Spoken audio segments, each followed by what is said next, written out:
The 7 levels of Formula 1, ranging from borderline threats to your safety to multi-championship winner. Formula 1 has seen its fair share of levels when it comes to driver skill. So today we're going to go from the worst to best drivers in history, starting off with Logan Sargeant, who in his 36 races that he drove across 23 and 2024, scored one singular point. The one singular point was scored at his hometown soil of America. Now, of course, in the grand scheme of Formula 1, that lone point isn't going to get him very far. But other than his one stat, everything else stat-wise has pretty much remained at zero. And on top of that, Sargeant received his fair share of criticism. The biggest issue being his inconsistent performance and his tendencies to hug the barriers. Sargeant developed a reputation of crashing very frequently when he was driving at Williams, which ended up costing them a lot of their time and also money. So many crashes, in fact, that he was the driver who cost the team the most repairs in the entirety of 2023, with figures going up to the range of $4 million.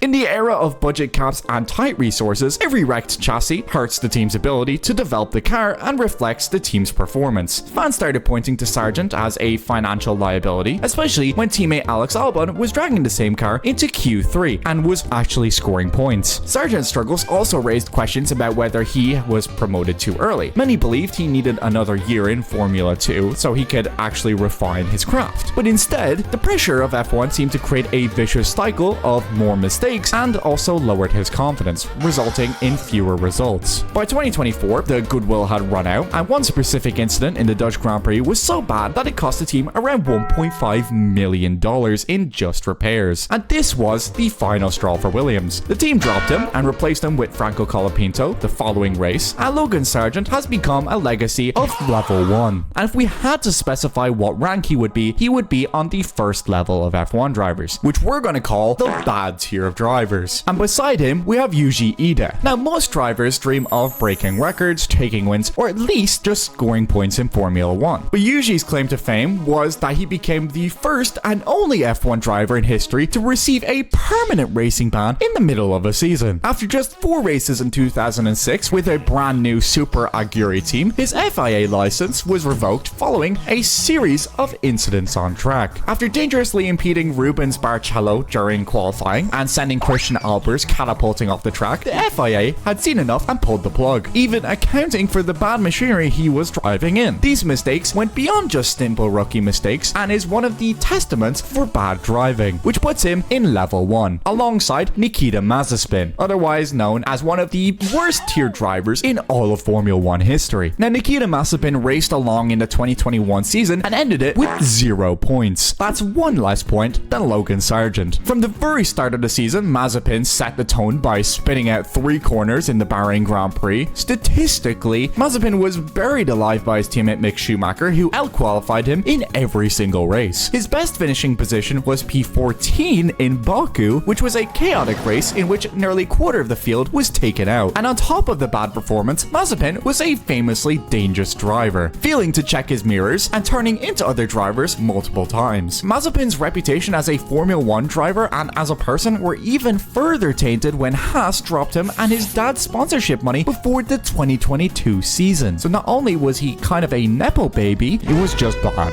But even Mazepin's performance is good in comparison to some names on this level, including Al Pease, a competitor from the 60s who during the 1969 Canadian Grand Prix became the first and only F1 driver to get disqualified for driving too slow. He was laps behind the front runners, and his terrible pace created dangerous situations when it came to other drivers lapping him, specifically like the race leader Jackie Stewart. But to round out the level 1 rank, we couldn't go on without talking about Taki Inoue. You see, Formula 1 is kind of like a nightmare version of high school, because in high school you might do something embarrassing, get laughed at for a week, and everyone forgets. But in Formula 1, every embarrassing thing you do is going to go on your record forever, and you're going to be remembered by it. And our second Japanese entry on this level is no exception to that. Now, Taki Inoue's career spanned between 1995 or 1994, around that time, where he made 18 race starts but never scored a single championship point. And his best position was P8 in 1995, but only 8 cars crossed the line in that race, meaning that technically he was still in last place. On pure performance, he was among the slowest of his era. He consistently qualified at the back, rarely showed competitive pace, and was overshadowed even within struggling teams. But that alone is not enough to cement him as one of of the unluckiest or worst drivers in F1 history. Because in 1995, Inoue found himself at the Hungarian Grand Prix with his engine on fire. After coming to a stop, Inoue jumped out with the intention to help extinguish the flame, but he instead was run over by the medical card. And if the 1995 season couldn't get any worse, at the Monaco Grand Prix, Inoue's car stalled in practice and he ended up needing a tow to the pit lane. Somehow, the safety car crashed into him while he was still strapped inside, and the car was flipped over and the tow rope hit Inoue over the head, leaving him unconscious. Now, of course, this accident was never caught on camera, so we can't show it, but it happened, and that's why he is in the level 1 rank. But before we dive back in, I wanted to give a huge thanks to CyberGhost for sponsoring this video. With over 38 million users worldwide and more than 20,000 5-star reviews on Trustpilot, they've built a reputation as one of the best VPNs out there. And whenever you go online, plenty of eyes are always watching you. Your internet provider, your workplace, or your school's IT departments are all watching you at the same time. And yes, they even manage to monitor all of your content on your device. Like this video that I found on my manager's PC. Little freak. Well, that's where CyberGhost comes in. With just one click, you can choose from over 100 different server locations, reroute your internet traffic, or even encrypt it so that not even my manager Yuri can see it. And it doesn't stop there. CyberGhost also unlocks geo-restricted content across over 40 different streaming platforms, including Netflix, Prime, and even F1 TV. And you can get even better deals by changing your location to different countries. It works seamlessly on Windows, iOS, Android, and even your TVs, and can cover up to 7 devices simultaneously at the same time. So whether it's for you, your family, your workplace, or just anywhere in between, everyone is protected. And by using my link in the description, you'll get one of their best deals they've ever offered. So for $2 every month, you will also get 4 months for free, which is equivalent to 84% off. And on top of that, they offer a 45 money back guarantee for all of you broke people, because I know that I had to push for this because I know that you all can't afford that all the time. And that's okay, because I know you guys. I know you guys enough to know that. So big thank you to CyberGhost for supporting the channel so we can make more videos just like this, and thank you for watching, and hopefully you'll go down and check the link in the description because it's a great deal and they're doing us a great solid by doing it. But anyway, back to the video. But we can't go on without talking about level 2, which is the rookie class. And we're best to start with Nick de Vries. Now, Nick de Vries is one of those drivers where you kind of expect him to be destined to succeed in Formula 1. He was a Formula 2 champion in 2019, a Formula E world champion in 2021, and made a brilliant debut when he was called up last minute in the 2022 Italian Grand Prix, where he replaced Alex Albon at Williams for a race. And actually, he managed to finish in the points in that race. Fans recognized his potential, and so did AlphaTauri, who offered him a seat at the time. Nick pulled up in 2023 with a resume that usually guarantees a long-term shot on the grid, but instead, his F1 career lasted just 10 races before he was quietly escorted out the back to make way for Daniel Ricciardo's reunion tour. De Vries earned 0 points over the span of his 10 races, with his best result being in P12 in Monaco, where he outqualified his teammate Yuki Tsunoda only once, adding 2 DNFs in Australia and Azerbaijan, and it was clear things were not meant to be for him. But we can't talk about level 2 without Sergei Sirotkin. Now, his time in F1 can be summed up short, forgettable, and rode in a tractor of an F1 car, which was the 2018 Williams F1 car. The Russian driver joined the grid with Williams for a single season and actually sat all of the races out, which is a feat in itself if you're going so much slower than the other drivers. On top of that, he managed to get 0 wins, 0 podiums, 0 poles, and a grand total of